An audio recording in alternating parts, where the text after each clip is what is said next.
ಮತ್ತು ಕೊರಚ ಕೊರಮ ಹೇಮಂತ ಮಹಾಸ್ವಾಮೀಜಿಗಳು ಈ ಸಭೆಯನ್ನು ಉದ್ದೇಶಿಸಿ ಮಾತನಾಡಬೇಕೆಂದು ಕೇಳಿಕೊಡುತ್ತೇವೆ. ನಮ್ಮ ಕುಲಗುರುಗಳಾದಂತಹ ವಿಜಯ ಸ್ವಾಮಿಗಳಿಗೆ ವಂದಿಸುತ್ತಾ ಸಹೋದರ ಸಮುದಾಯದ ನಮ್ಮ ಇಮ್ಮಡಿ ಸಿದ್ದರಾಮೇಶ್ವರ ಸ್ವಾಮಿಗಳ ಪಾದರವಿಂದಗಳಿಗೆ ನೆನೆಸುತ್ತಾ ಸೇವಾಲಾಲ್ ಸ್ವಾಮೀಜಿಗಳಿಗೆ ನೆನೆಸುತ್ತಾ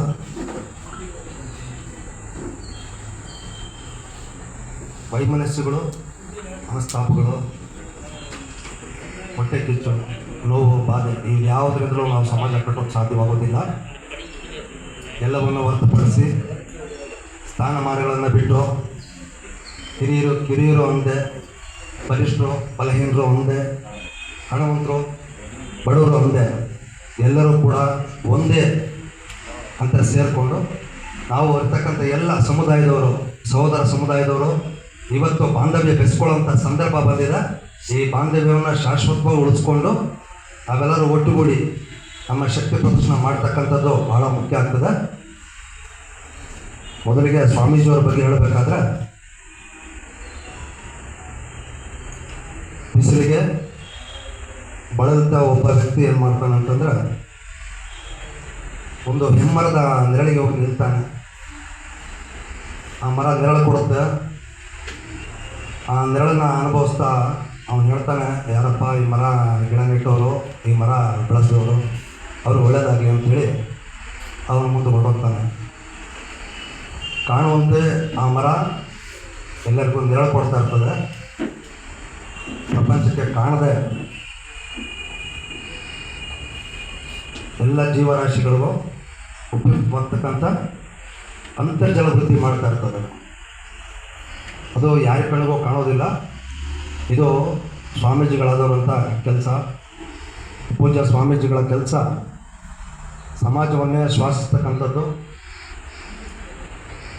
ಸಮಾಜದ ಏಳಿಗೆಗಾಗಿ ಉಳಿಯುವಂಥದ್ದು, ಸಮಾಜಕ್ಕಾಗಿ ಅವ್ರು ಏನು ಮಾಡ್ತಾರೆ ಅನ್ನೋದು ಮೇಲ್ನೋಟಿಗೆ ಕಂಡು ಬರ್ತಕ್ಕಂಥದ್ದು ಸ್ವಲ್ಪ ಸಮಾಚಾರಗಳು ಸ್ವಲ್ಪ ವಿಚಾರಗಳಾಗಿದ್ರೂ ಆಂತರಿಕವಾಗಿ ಸಮಾಜದ ಬಗ್ಗೆ ಭಾಳಷ್ಟು ಕಳಕಳಿ ಇಟ್ಕೊಂಡಿರ್ತಾರೆ. ಸ್ವಂತ ತಮ್ಮ ಸಮುದಾಯ ಮಾತ್ರವಲ್ಲದೆ ಇದ್ದರೆ ನಮ್ಮೆಲ್ಲರ ಬಗ್ಗೆನೂ ಎಲ್ಲರ ಬಗ್ಗೆ ಕಳಕಳಿ ಹೊಂದಿರತಕ್ಕಂಥ ಮಹಾಪೂಜ್ಯರಿಗೆ ಈ ದಿವಸ ನಮ್ಮ ಕೊರಚ ಜನಾಂಗದ ಪರವಾಗಿ ನಾವುಗಳು ಸಹ ನಿಮ್ಮ ಮಾರ್ಗದರ್ಶನದಲ್ಲಿ ನಡೆಯೋದಕ್ಕೆ ಈ ದಿವಸ ಸಿದ್ಧವಾಗಿದ್ದೇವೆ ಅನ್ನೋದನ್ನು ಈ ಮುಖಾಂತರ ತಿಳಿಸ್ಕೊಡ್ತಾ ಇದ್ದೇವೆ.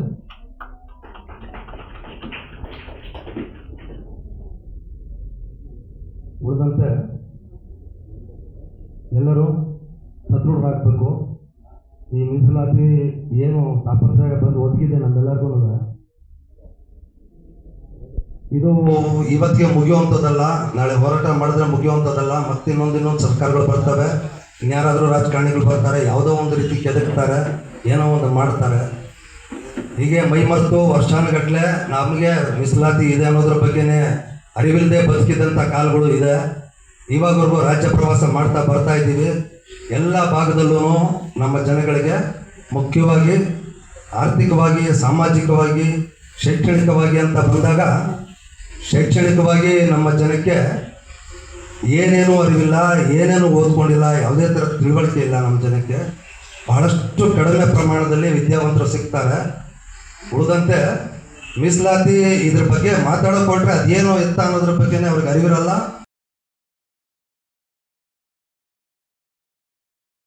ಇಂಥ ಒಂದು ಪರಿಸ್ಥಿತಿಯಲ್ಲಿ ನಮ್ಮ ಸಮಾಜ ಇದೆ. ಇವತ್ತು ಸಮಾಜ ಜಾಗೃತರಾಗೋದಕ್ಕೆ ಭಾಳ ತಡ ಆಗೋದಕ್ಕೆ ಕಾರಣ ಏನಪ್ಪ ಅಂತಂತಂದರೆ, ಒಬ್ಬರಿಗೇನಾದರೂ ಗೊತ್ತಿದ್ರೆ, ಒಬ್ಬರಲ್ಲೇನಾದರೂ ಒಂದು ಲೀಡರ್ಶಿಪ್ ಇದ್ದರೆ ಅವರು ಅದನ್ನು ಪಕ್ಕದವ್ರ ಜೊತೆ ಹಂಚ್ಕೊಳ್ಳಲ್ಲ,